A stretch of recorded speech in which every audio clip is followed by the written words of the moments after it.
Assalamualaikum warahmatullahi wabarakatuh. Shalom, Om Swastiastu, Namo Buddhaya, dan salam kebajikan. Yang kami hormati, kakak pendamping kelompok 7 offline, dan yang saya banggakan teman-teman sekalian. Salam sejahtera untuk kita semua. Puji syukur atas kehadirat Tuhan Yang Maha Esa, atas rahmat dan hidayahnya kita semua dapat mengikuti pertemuan malam ini dalam rangka memenuhi tugas 1, fokus group discussion. Saya berharap semuanya dalam keadaan sehat walafiat. Kami dari kelompok 7 offline akan mempresentasikan review materi 1 fokus group discussion terkait keilmuan. Namun sebelumnya, izinkan saya memperkenalkan anggota kelompok 7 offline. Dimulai dari saya sendiri, Nur Hafni, dengan NIM B0112111231 selaku moderator. Selanjutnya, untuk teman-teman yang disebutkan namanya, silahkan untuk mengaktifkan fitur raise hand.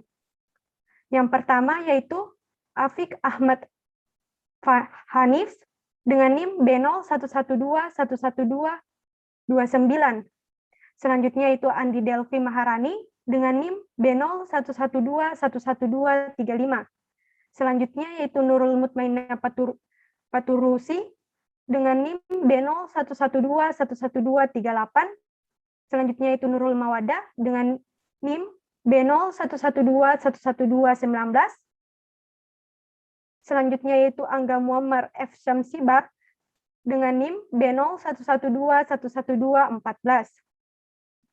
Selanjutnya yaitu Fahmiriani Rifat Mursalim dengan NIM B0112111215. Selanjutnya yaitu Suryansyah dengan NIM B0112111224. Selanjutnya itu Diar Alivia Putri dengan NIM B0112111228. Selanjutnya itu Muhammad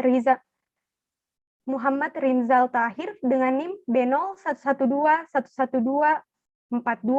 Selanjutnya itu Nurul Basti Sakia dengan NIM B0112111240. Selanjutnya itu Suci Indah Sari dengan NIM B0112111216. Selanjutnya itu Nurfaira Dwi Febrianingsi dengan NIM B0112111241. Selanjutnya yaitu Adinda Putri Agritasya dengan NIM B0112111234. Selanjutnya yaitu Amalia Kadir dengan NIM B0112111327. Selanjutnya yaitu Nanda Yuniza Eviani dengan NIM B0112111236. Selanjutnya itu Rifki Novaldi Masfer dengan NIM B0112111222. Selanjutnya yaitu Septiani Putri Herianto Sima dengan NIM B0112111230. Selanjutnya yaitu, dan yang terakhir yaitu Andi Fitriani dengan NIM B0112111233. Nah, untuk mengefisienkan waktu, langsung saja kita ke sesi pemaparan materi. Yang pertama akan dijelaskan oleh Saudara Afiq Ahmad Hanif. Kepada Saudara dipersilahkan. Baik, terima kasih moderator. Perkenalkan, nama saya Afiq Ahmad Hanif, dan saya akan menjelaskan mengenai pengertian ilmu pengetahuan. Mengenai ilmu. Jadi, ilmu adalah sesuatu yang telah melewati pengamatan dan bersifat subjektif dan objektif. Yang dimaksud pengamatan di sini adalah penelitian dan riset, di mana akan menghasilkan fakta yang faktual dan kebenarannya dapat diuji oleh semua orang dan bisa dibilang setiap saat hampir sama hasilnya, serta tersusun secara sistematis. Sekian.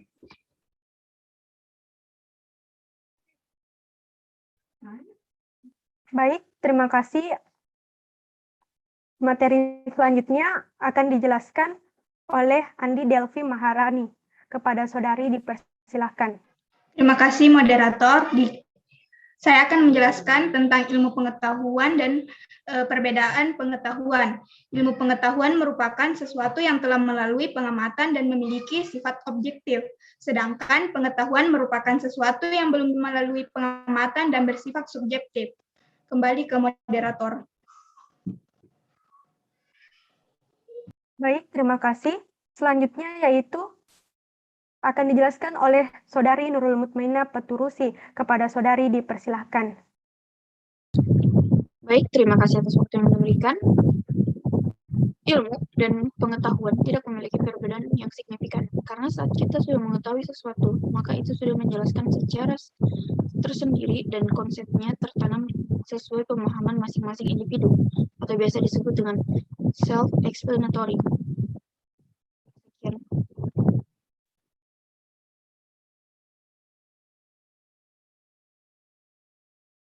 Baik, terima kasih. Selanjutnya akan dijelaskan oleh Saudari Nurul Mawada. Kepada Saudari dipersilahkan. Baik, terima kasih moderator. Di sini saya akan menjelaskan mengenai definisi. Jadi, definisi merupakan alat yang digunakan untuk menjelaskan dan memperinci arti atau makna suatu objek. Artinya, di sini definisi ialah rangkaian kata atau kalimat yang digunakan untuk menjelaskan hal-hal yang penting terhadap suatu hal objek, misal manusia, benda, proses, aktivitas maupun objek lain dengan spesifik dan terperinci sehingga tidak ada lagi kesamaan secara umum. Mungkin itu saja.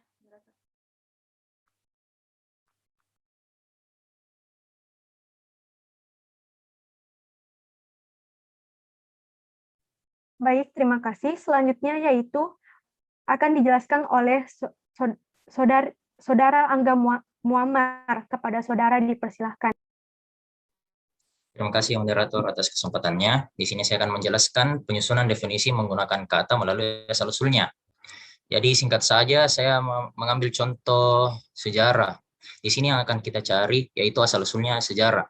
Sejarah itu berasal dari bahasa Arab, sejarah yang artinya pohon. Ada juga sejarah dari bahasa Yunani yaitu historia, yang artinya mengusut pengetahuan yang diperoleh melalui penelitian. Oke. Jadi contoh tersebut merupakan penyusunan definisi sejarah melalui asal-usulnya. Oke, sekian. Terima kasih. Kurang dan lebihnya mohon maaf. Saya kembalikan kepada moderator. Baik, selanjutnya akan dijelaskan oleh Fahmi Riani. Kepada Saudari dipersilahkan. Baik, jadi saya akan menjelaskan tentang menjelaskan kata melalui makna, yang dimana artinya menjelaskan kata-kata sesuai dengan makna sesungguh-sungguhnya, seperti tadi sejarah. Makna sesungguh-sungguhnya itu kejadian atau peristiwa yang benar-benar terjadi pada masa lampau. Sekian, saya kembalikan kepada moderator. Baik, selanjutnya akan dijelaskan oleh Suryansyah. Kepada Saudara dipersilahkan. Terima kasih atas kesempatannya moderator. Kali ini saya akan membahas tentang menunjukkan gimmick atau tingkah laku yang didefinisikan secara langsung. Konstruksi pemahaman yang telah tertanam pada masing-masing individu. Jadi, kita mendefinisikan dengan memanfaatkan bendanya dengan cara menunjuk atau memperlihatkan benda tersebut sambil menjelaskan.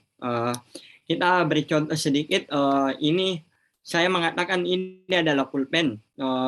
Meski teman-teman sekalian bilang ini adalah sebuah spidol, pensil, dan lain-lain sebagainya, tetap definisi dari benda yang saya pegang ini adalah sebuah pulpen. Mungkin itu yang bisa saya tangkap. Sekian dari saya. Terima kasih. Baik, terima kasih Saudara Suryansyah. Selanjutnya yaitu akan dijelaskan oleh Diar Alifa. Kepada Saudari dipersilahkan. Baik, saya akan memaparkan tentang urgensi ilmu pengetahuan. Urgensi ilmu pengetahuan yang pertama yaitu pengembangan diri tiap individu. Setiap orang memiliki potensi diri yang harus dikembangkan guna meningkatkan kualitas sebagai individu. Dengan luasnya wawasan, kita mampu mengikuti persaingan di dunia nyata. Urgensi yang kedua yaitu suatu pemahaman setiap individu dapat diimplementasikan kepada masyarakat sosial. Implementasi kepada masyarakat sosial merupakan suatu proses bagaimana memperkenalkan sistem pada seseorang. Berbagi ilmu kepada orang lain dapat membuat pengetahuan kita terus berkembang. Selain itu, kita juga bisa mendapatkan berbagai ilmu atau wawasan baru dari perspektif orang lain yang kita ajarkan. Pengetahuan seseorang tidak menitik beratkan apakah dia seorang sarjana ataupun dia orang biasa. Seseorang dikatakan memiliki pengetahuan atau cerdas apabila ilmu yang dipunyai dapat diimplementasikan kepada masyarakat. Sekian dari saya kembalikan pada moderator. Baik, terima kasih kepada Saudari Dia. Selanjutnya yaitu akan dijelaskan oleh Saudara Akil Fatur Rahman dengan NIM B0112111232.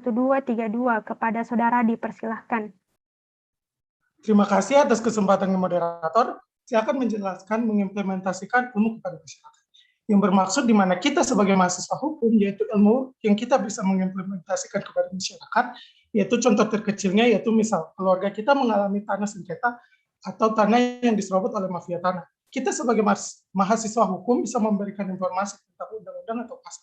Izin memberi atau menambahkan materi dari Kak Fawas tadi, contohnya yaitu pasal 32 ayat 1 Peraturan Pemerintah nomor 24 tahun 1997 dan pasal 32 ayat 2 Peraturan Pemerintah nomor 24 tahun 1997. Terima kasih atas kesempatan moderator.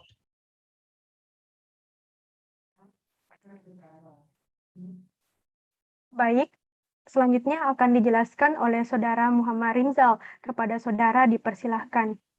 Terima kasih atas kesempatannya. Di sini saya akan menjelaskan tentang bagaimana suatu hal yang kita pelajari mampu diaplikasikan pada keseharian kita. Setiap orang itu memiliki masing-masing, tidak semua manusia bisa disamaratakan tentang kemampuannya. Entah itu seperti ahli dalam bidang hukum, kesehatan, keuangan, dan lain-lain. Seperti saya dan teman-teman kelompok saya contohnya, kami lebih unggul di bidang hukum dibanding orang-orang yang tidak mempelajari ilmu hukum. Kami juga memiliki kesempatan yang lebih besar untuk membantu memecahkan permasalahan di lingkungan sosial masyarakat, khususnya dalam bidang hukum. Mari kita ambil contoh, tapi tak usah terlalu jauh. Seperti ada permasalahan tentang warisan di keluarga kita.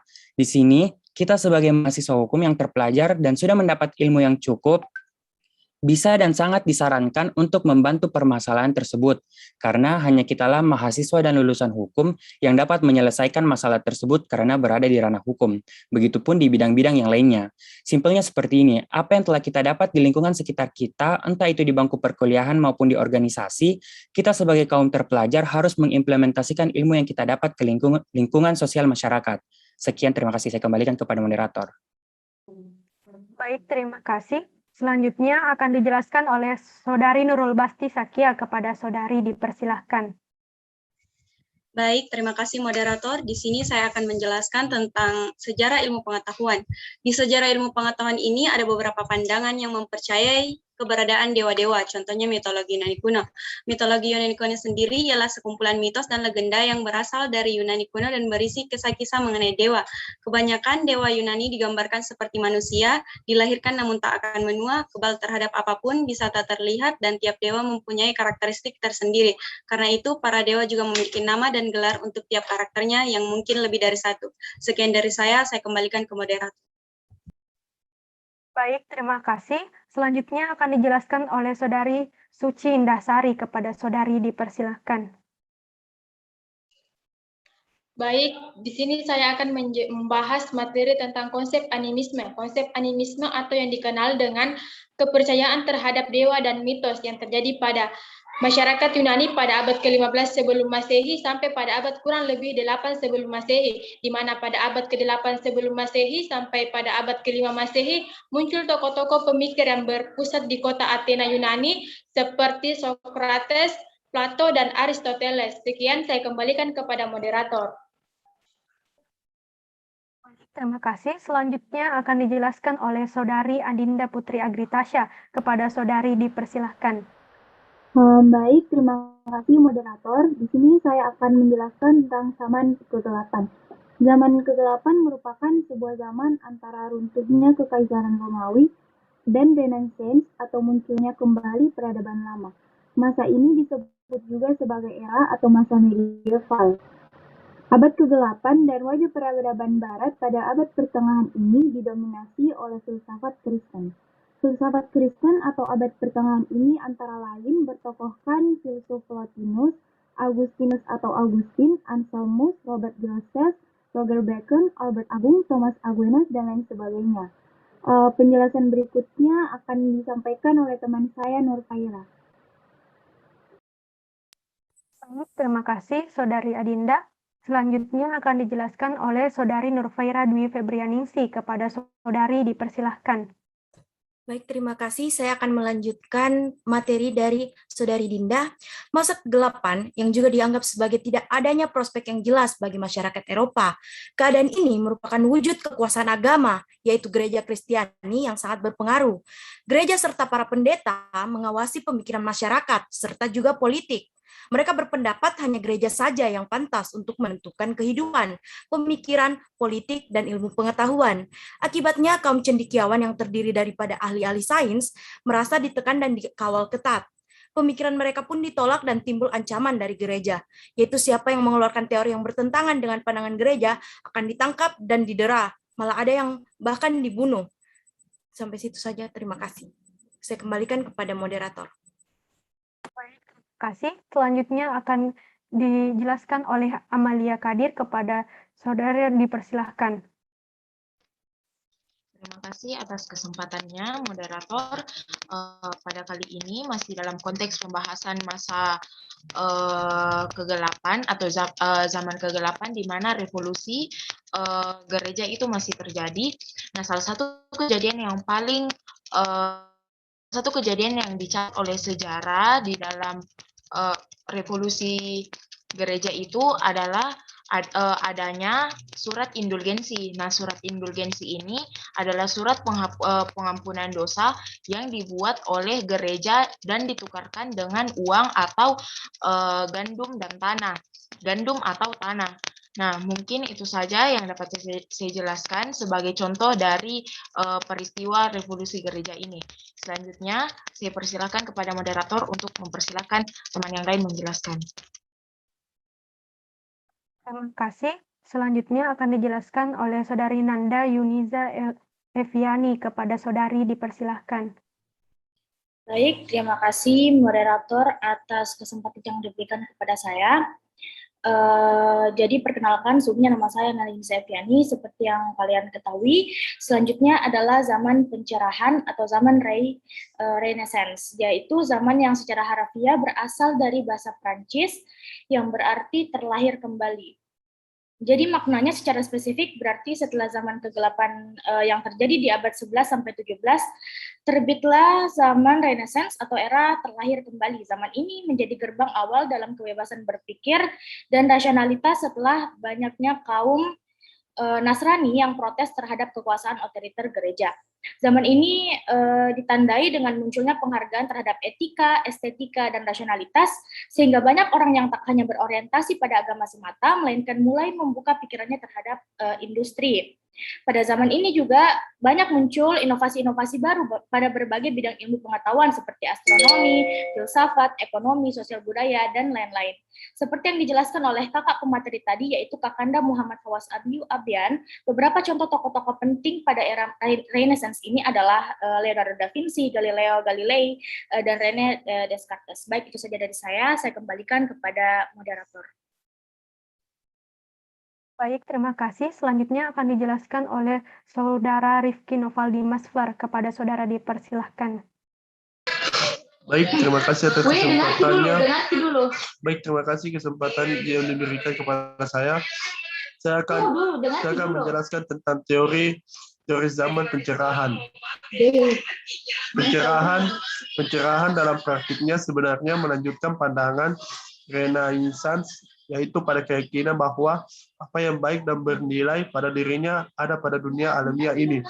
Sebagaimana optimisme dalam sains modern yang dirintis Isaac Newton pada tahun 1643 sampai 1727. Adapun contoh nyatanya adalah pendirian Batavia Genootschap van Kunsten en Wetenschapten atau Museum Gajah, suatu perhimpunan untuk menelah ditinjau dari riset-riset ilmiah. Saya kembalikan kepada moderator. Terima kasih. Selanjutnya akan dijelaskan oleh Saudari Septiani Putri Herianto Sima. Kepada saudari dipersilahkan. Baik, terima kasih moderator. Di sini saya akan menjelaskan tentang zaman modern yang mengkritik konsep hasil pemikiran di masa Renaissance. Karena pada masa Renaissance lebih condong pada hal-hal konkret seperti alam semesta dan kepada manusia, juga pada kehidupan sosial dan sejarah. Oleh karena itu, René Descartes pun mengemukakan argumentasinya yang menyimpulkan bahwa dasar filsafat haruslah akal, bukan perasaan, bukan iman, bukan ayat suci, dan bukan yang lainnya. Dan menurut pendapat Karl Marx bahwa sejarah manusia sejak dahulu sampai yang ada sesungguhnya merupakan sejarah penindasan kepada kelas bawah oleh kelas atas dalam berbagai cara. Sekian dari saya kembalikan kepada moderator. Baik, materi selanjutnya akan dijelaskan oleh saya sendiri, yaitu mengenai tentang teori Karl Marx. Teori konflik Karl Marx muncul karena adanya konsep pengusaha. Nah, ia mengkritisi bahwa adanya ketidakadilan ataupun ketidaksesuaian nilai antara pemilik modal dengan buruh. Menurut pemikirannya, ada eksploitasi besar-besaran yang dilakukan oleh para pengusaha atau pemilik modal terhadap kaum buruh. Para buruh bekerja dengan jam kerja yang ditetapkan oleh para pengusaha atau pemilik modal dengan seenak hati mereka, dan tidak hanya itu, upah yang diberikan juga begitu rendah dan tidak sebanding dengan pekerjaannya. Mungkin itu saja yang bisa sampaikan. Selanjutnya akan dijelaskan oleh Saudari Janda Amelia. Kepada Saudari dipersilahkan. Baik, terima kasih moderator. Di sini saya akan menjelaskan tentang zaman postmodern. Di zaman postmodern inilah lahirnya para pemikir kritis, yang mana para pemikir ini memodifikasi atau menyempurnakan pemikiran orang-orang pada zaman Renaissance yang sudah dikritik oleh orang-orang pada zaman modern. Postmodern sendiri lahir karena sebagai bentuk reaksi dan kritik terhadap modernisme yang penuh akan kesalahan dan kegagalan di berbagai bidang. Walaupun sebenarnya ada beberapa yang tidak sepenuhnya gagal. Sekian, saya kembalikan kepada moderator. Baik, terakhir akan dijelaskan oleh Saudari Andi Fitriani. Kepada Saudari dipersilahkan. Baik, terima kasih moderator. Di sini saya akan menjelaskan tentang contoh teori pada zaman postmodern.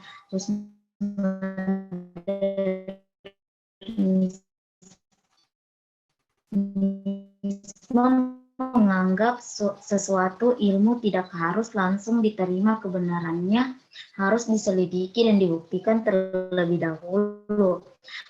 Bagi Lyotard, ilmu pengetahuan postmodernisme bukanlah semata-mata menjadi alat penguasa. Ilmu pengetahuan postmodern memperluas kepekaan kita terhadap pandangan yang berbeda dan memperkuat kemampuan kita untuk bertoleransi atas pendirian yang adalah seorang tokoh postmodernisme yang menolak keuniversalan pengetahuan. Ada beberapa pengetahuan itu tidak bersifat metafisis. Keempat, yang kedua, tidak ada pengetahuan yang mampu menangkap karakter objektif dunia, tetapi pengetahuan ambil perspektif. Yang ketiga, pengetahuan tidak dilihat sebagai pemahaman yang netral dan murni, tetapi selalu terikat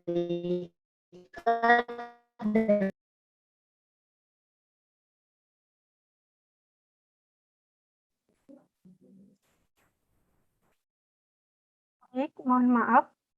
Sepertinya Saudari Andi Fitriani mengalami gangguan jaringan, maka kita tunggu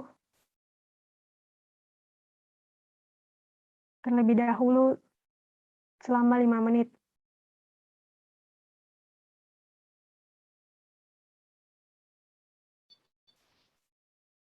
Sampai moderator harus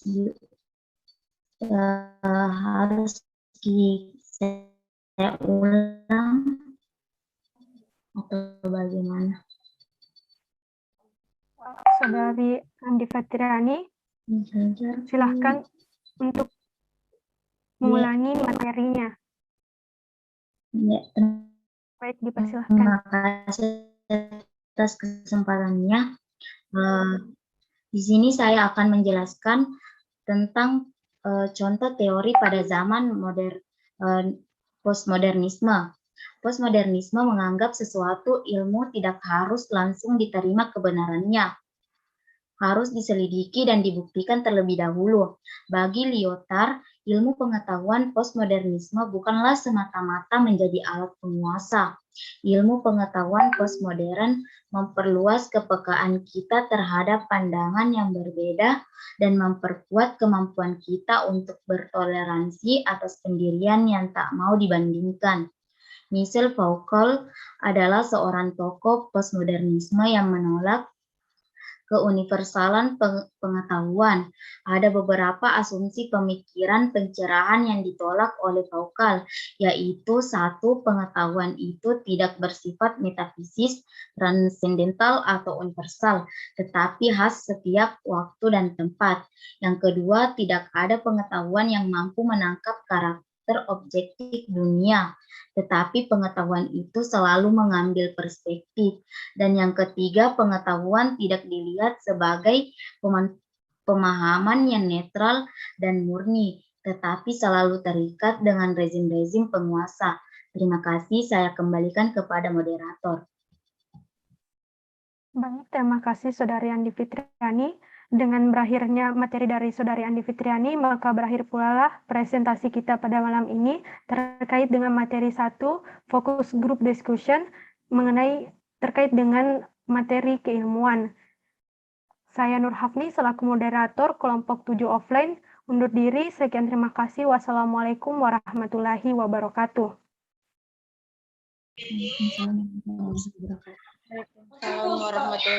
Waalaikumsalam warahmatullahi wabarakatuh. Waalaikumsalam warahmatullahi wabarakatuh.